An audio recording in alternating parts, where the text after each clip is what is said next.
Di awal film, terlihat para petugas bank sedang membawa sebuah kotak, yang mana kotak tersebut berisi sebongkah berlian hitam yang bernilai ratusan juta dolar. Karena ini adalah perhiasan yang sangat berharga, petugas bank langsung menyimpannya di sebuah brankas khusus yang dilapisi pintu besi anti baja. Pada saat yang sama, dua orang anggota perampok bernama Rio dan Tom bersiap akan beraksi, yaitu merampok seluruh perhiasan yang tersimpan di bank tersebut. Ternyata sudah lebih dari 2 bulan, mereka membuat lorong bawah tanah di bawah gedung bank tersebut, yang dimana lorong ini berdekatan dengan kereta bawah tanah, sehingga memudahkan mereka semua untuk melarikan diri apabila misi perampokan ini berubah menjadi kacau.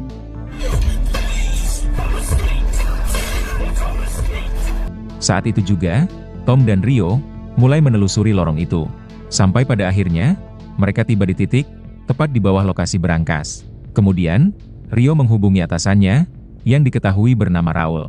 Rio memberitahu Raul kalau saat ini mereka sudah berada tepat di bawah lantai berangkas tersebut. Rio baru akan beraksi setelah mendapat koordinasi dari kedua temannya yang ditugaskan mengalihkan perhatian petugas penjaga berangkas. Ternyata telepon di rumah Raul telah disadap oleh Tony.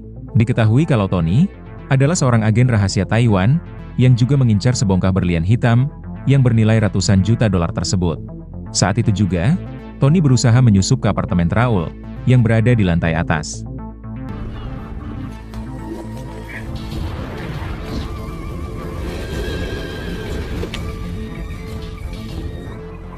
Tony yang seorang ahli kungfu, dapat dengan begitu mudah menyusup ke kediaman Raul.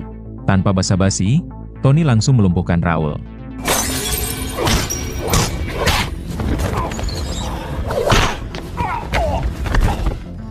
Kemudian, Tony bertanya kepada Raul, di mana lokasi keberadaan berlian hitam tersebut. Raul yang tidak ingin mati, langsung memberitahu Tony. Berlian itu disimpan di sebuah bank, yang akan segera dirampok oleh para anak buah Raul, yaitu Rio CS.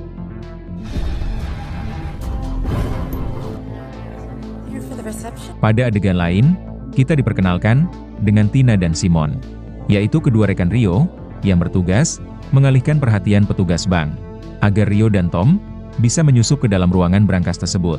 Tina langsung mengeluarkan jurus rayuan mautnya untuk mengalihkan perhatian si petugas bank. Akan tetapi, si petugas bank ini malah mengabaikan Tina. Akhirnya Tina sadar kalau si petugas bank ini ternyata adalah penyuka sesama jenis. Sehingga tugas rayu-merayu, Tina serahkan kepada Simon.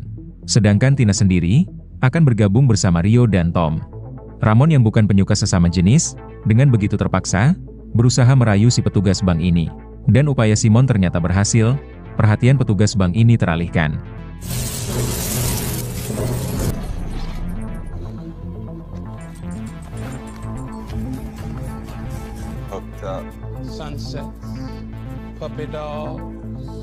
Dan tak lama kemudian, Rio CS akhirnya berhasil menyusup ke lokasi berangkas bank lewat jalur bawah tanah. Tanpa membuang waktu lagi, mereka langsung membobol pintu berangkas yang dilapisi besi anti baja menggunakan senjata roket level tinggi.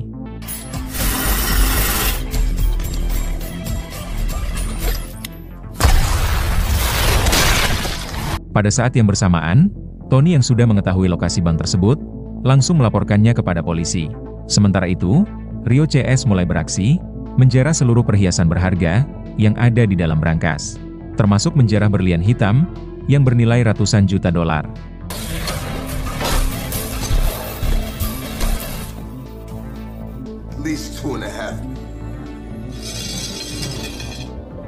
Pada saat yang sama, Rio dihubungi oleh nomor atasannya, yaitu Raul. Ternyata itu bukanlah atasan Rio, melainkan Tony, yang telah mengambil ponsel milik Raul. Tony lantas memberitahu Rio, kalau pasukan polisi akan segera datang, meringkus Rio dan gengnya. Tony lantas menasehati Rio, agar menyerahkan berlian hitam tersebut kepada dirinya. Apabila Rio CS bersikeras ingin merampok berlian hitam tersebut, maka bisa dipastikan akan ada malapetaka yang terjadi. Jelas saja Rio menolak menyerahkan berlian hitam itu yang sudah susah payah mereka rampok. Pada saat yang bersamaan, pasukan polisi akhirnya tiba. Saat itu juga, Rio CS berusaha melarikan diri, sembari membawa hasil rampokan mereka.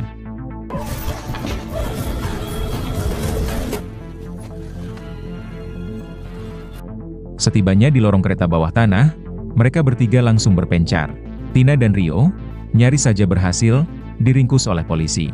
Untungnya Tina dan Rio dengan sigap bersembunyi di atas kereta api tersebut.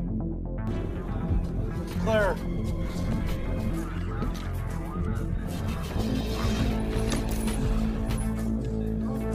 Okay, get this train out of here.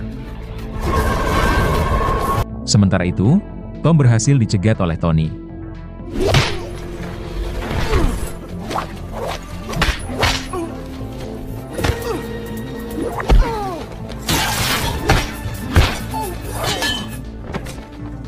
Setelah berhasil melumpuhkan Tom, Tony langsung merampas kantong berlian tersebut dan bergegas pergi dari sana. Namun saat dalam perjalanan menuju pulang, Tony baru menyadari kalau di dalam kantung tersebut hanya berisi berlian putih saja. Sedangkan berlian hitam tersebut ternyata masih berada di tangan Rio.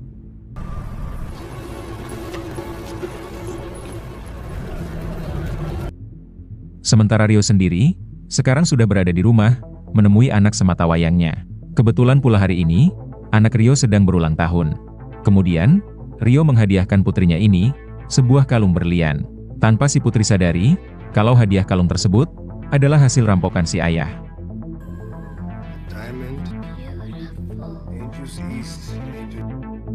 Tak lama kemudian, Rio CS kembali berkumpul, membahas terkait satu kantong berlian mereka yang telah Tony rampas. Rio mengetahui kalau yang Tony incar adalah berlian hitam. Sedangkan yang Tony rampas adalah kantung berlian putih. Rio pun mulai penasaran, kenapa Tony dan atasannya yaitu Raul mengincar berlian hitam tersebut.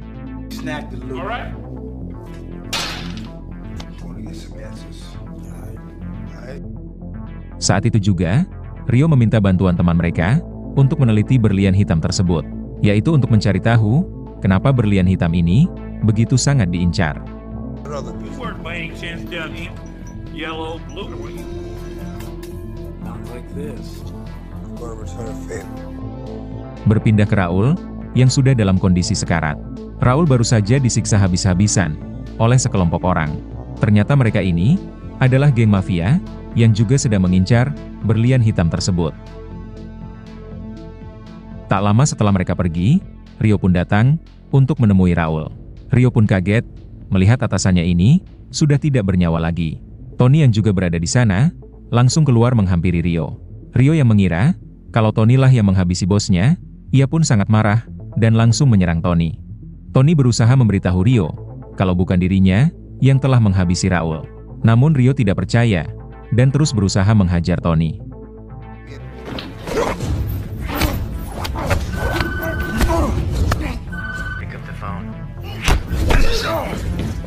Di tengah baku hantam, Rio dihubungi oleh David, yang merupakan seorang bos mafia. David langsung mengaku, kalau dirinya lah, yang telah menghabisi Raul, yaitu atasan Rio. David lantas memaksa Rio, menyerahkan berlian hitam itu kepadanya. Atau kalau tidak, Rio juga akan ia habisi, sama seperti Raul atasannya. Rio menolak memberikan berlian hitam tersebut, dan langsung pergi dari sana. Bahkan, Rio juga tidak mempedulikan Tony.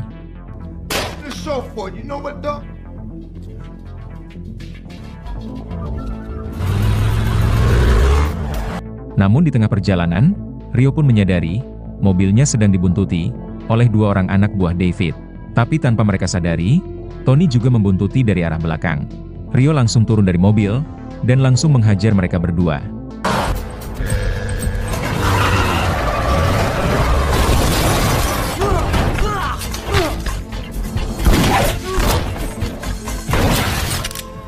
Namun sialnya, pada akhirnya, mereka berdua pun berhasil membuat posisi Rio terpojok. Kemudian, Tony pun muncul dan berusaha menolong Rio.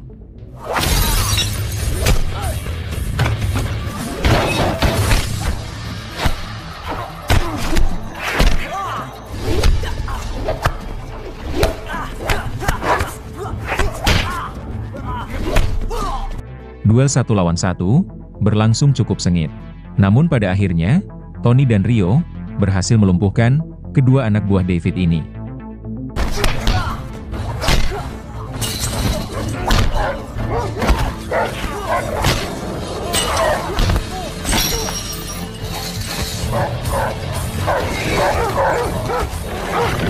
Tak lama kemudian, Rio dihubungi oleh temannya yang meneliti berlian tersebut. Si teman yang bernama Donald memberitahu kalau berlian tersebut telah dirampok oleh kelompok gangster. Singkat cerita, Rio dan Tony tiba di tempat Donald, dan Donald pun langsung memberitahu Rio kalau kelompok gangster yang merupakan musuh bebuyutan Rio CS telah merampas berlian hitam itu yang sedang diteliti oleh Donald.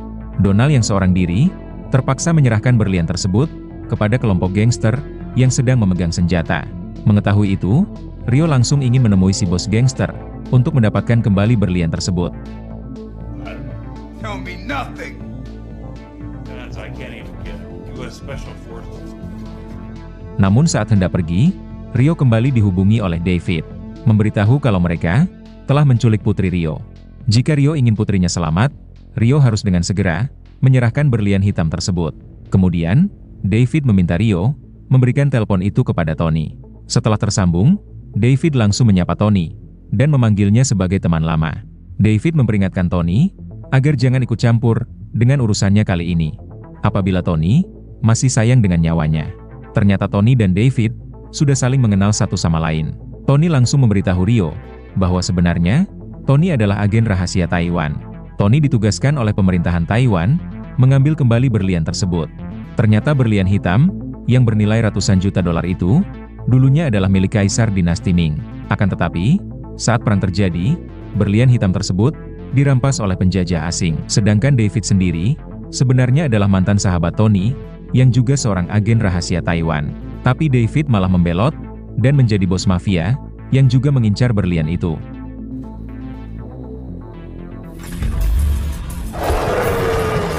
Tony bersedia membantu Rio untuk menyelamatkan putrinya yang diculik geng David. Namun sebagai imbalannya, David juga harus membantu Tony mendapatkan berlian hitam tersebut. Pada akhirnya, Rio pun setuju bekerja sama dengan Tony. Karena yang terpenting bagi Rio adalah keselamatan nyawa putrinya yang jauh lebih berharga dari berlian hitam tersebut.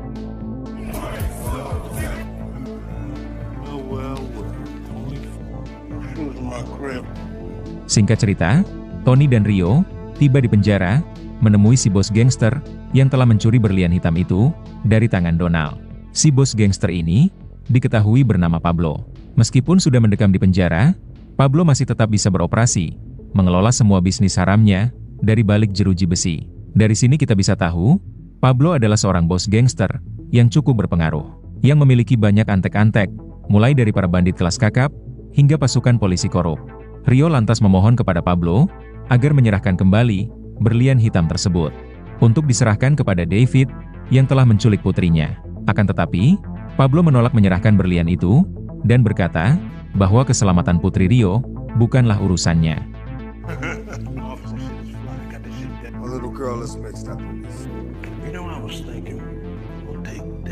Mendengar itu, Rio pun semakin emosi dan berniat menyerang Pablo. Akan tetapi, Rio berhasil ditenangkan oleh Tony. Seorang anak buah Pablo berniat ingin menyerang Rio. Namun dengan sigap, inilah yang Tony perbuat. Karena tidak ingin membuat keributan di kantor polisi, Tony dan Rio memutuskan pergi dari sana. Lagi pula Rio sangat yakin kalau berlian tersebut tidak ada di kantor polisi ini. Rio sangat yakin kalau berlian tersebut pasti disimpan di salah satu markas milik Pablo. Tony dan Rio langsung membagi tugas. Tony dan Donald akan mendatangi markas Pablo, yaitu sebuah arena tarung liar. Sedangkan Rio dan yang lainnya akan mendatangi markas kedua Pablo, yaitu sebuah klub malam. Sementara itu, putri Rio dibawa ke markas David.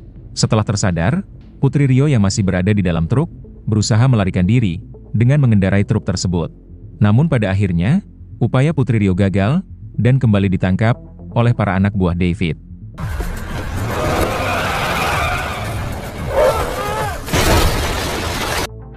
Di keesokan harinya, Rio dan Tom berusaha menyusup ke klub milik Pablo,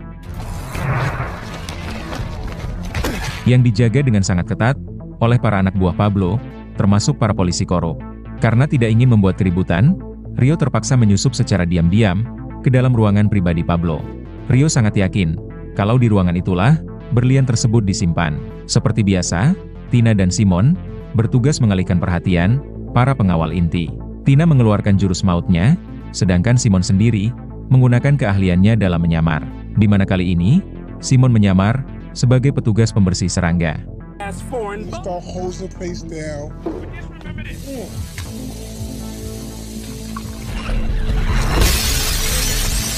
Setelah perhatian para pengawal teralihkan, Rio pun langsung beraksi, yaitu membobol brankas yang ada di dalam ruangan tersebut. Namun setelah sekian lama mencari, mereka tak menemukan berlian tersebut. Namun sialnya, aksi mereka dipergoki oleh para anak buah Pablo.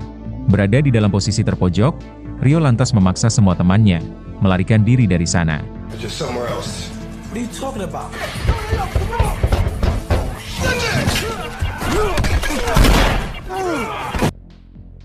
Sampai pada akhirnya, Rio ditangkap oleh pasukan polisi korup. Saat itu juga, Rio dibawa ke kantor polisi, menghadap si bos gangster, yaitu Pablo.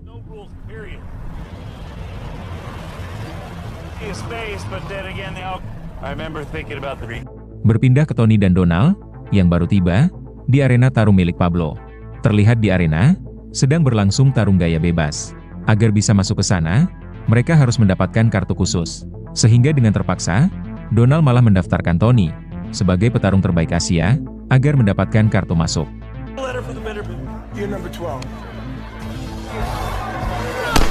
Di tengah tarung yang berlangsung sengit, Tony dan Donald berusaha menemukan anak buah Pablo.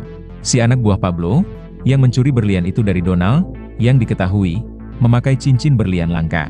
Namun sekian lama mencari, Tony dan Donald tidak menemukan anak buah Pablo tersebut. Si panitia acara tarung malah mengira kalau Tony adalah seorang petarung terbaik Asia. Melihat itu, Donald pun lantas memaksa Tony naik ke atas arena tersebut, yaitu untuk mengulur waktu, agar Donald bisa punya banyak waktu menemukan anak buah Pablo. Tony dipaksa berduel dengan salah satu petarung. Tony yang datang bukan untuk bertarung, tentu ia tidak menghiraukan lawannya. Tony enggan melakukan perlawanan, dan hanya menghindar saja.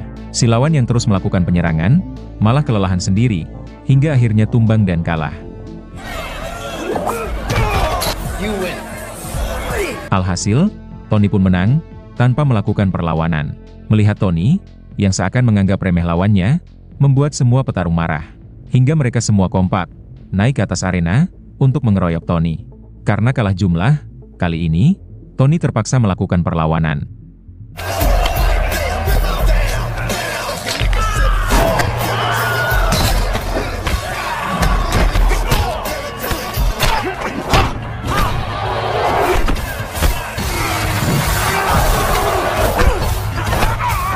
Satu persatu dari mereka berhasil Tony lumpuhkan menggunakan jurus kungfu terbaiknya.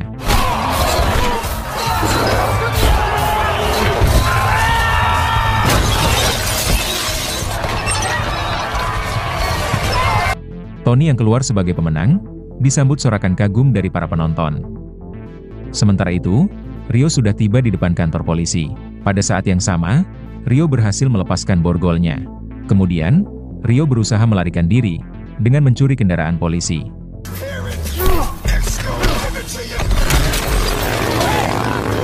Hingga aksi kejar-kejaran sengit tidak dapat lagi dihindari.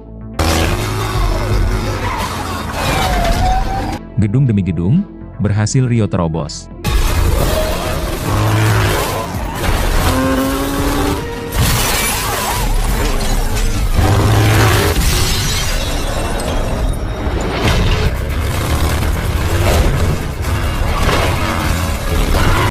Sampai pada akhirnya, Rio berhasil menghilangkan jejak. Kemudian, Rio dijemput oleh mobil temannya. Saat itu juga, mereka menemui Tony dan Donald. Sementara itu, Donald telah berhasil menangkap anak buah Pablo yang mencuri berlian hitam tersebut. Pada saat yang sama, mereka juga mendapatkan banyak uang hasil kemenangan Tony dalam melawan puluhan petarung terbaik tadi. Si anak buah mengaku kalau semua berlian tersebut telah ia serahkan kepada Pablo. Berpindah ke David, yang akhirnya mendapatkan informasi kalau berlian hitam tersebut tidak berada di tangan Rio.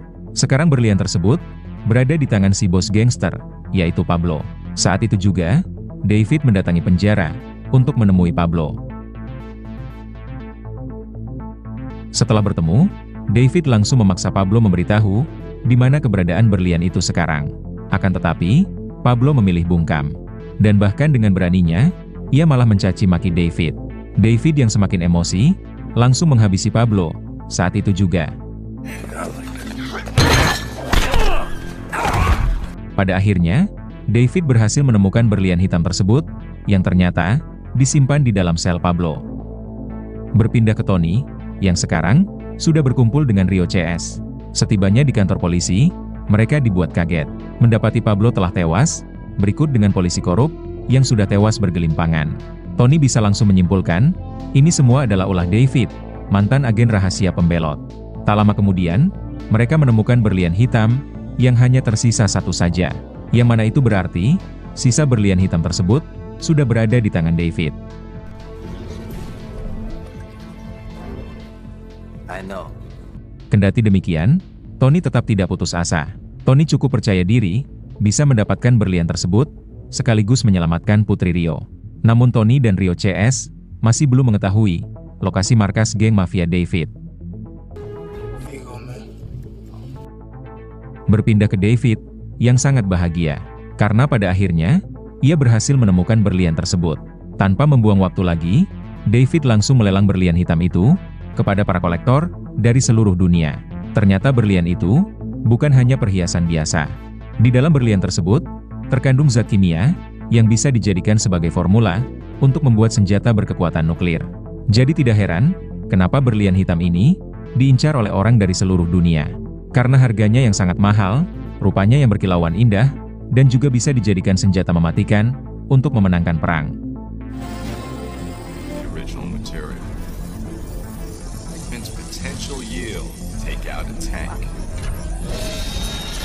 Pada saat yang sama, Putri Rio berhasil melepaskan ikatan tangannya.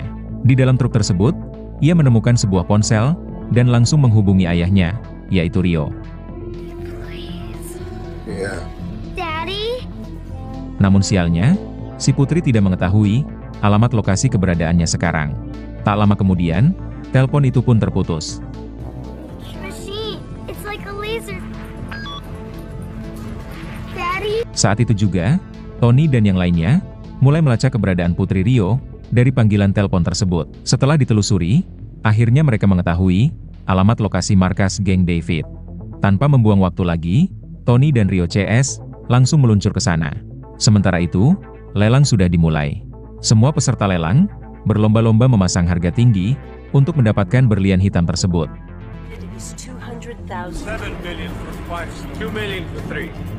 Pada saat yang bersamaan, Tony dan Rio CS datang dan langsung membrutal, membantai para anak buah David yang berjaga di luar markas.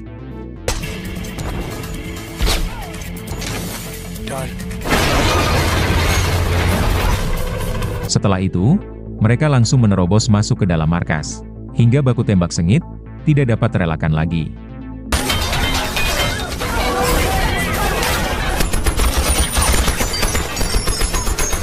Kemudian, David menugaskan tangan kanannya untuk berhadapan dengan Tony. Sedangkan David sendiri berusaha melarikan diri sembari membawa berlian tersebut.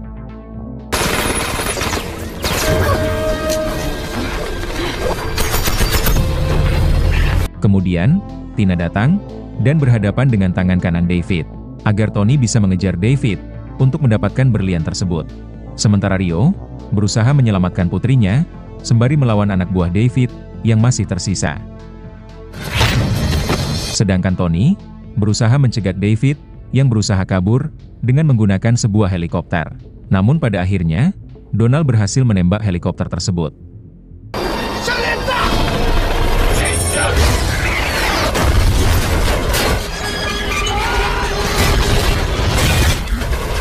Sementara itu, Tina berhasil menghabisi tangan kanan David. David yang selamat terpaksa berduel dengan Tony.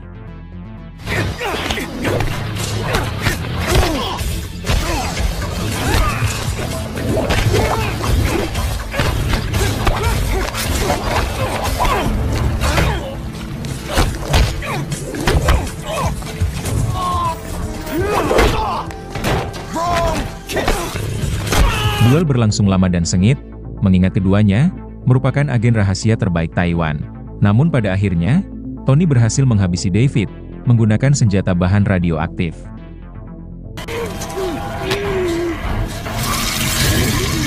So glad Pada akhirnya, Rio berhasil menyelamatkan putri sematawayangnya. Sementara Tony berhasil menyelesaikan tugasnya, yaitu mendapatkan berlian hitam tersebut. Setelah kejadian yang hampir merenggut nyawa putrinya, Rio pun akhirnya bertobat dan tidak akan pernah merampok lagi. Sedangkan Tony sendiri akan segera kembali ke Taiwan untuk mengembalikan berlian hitam tersebut ke negara asalnya. Kemudian, Tony dan Rio mengucapkan salam perpisahan, lalu film pun selesai.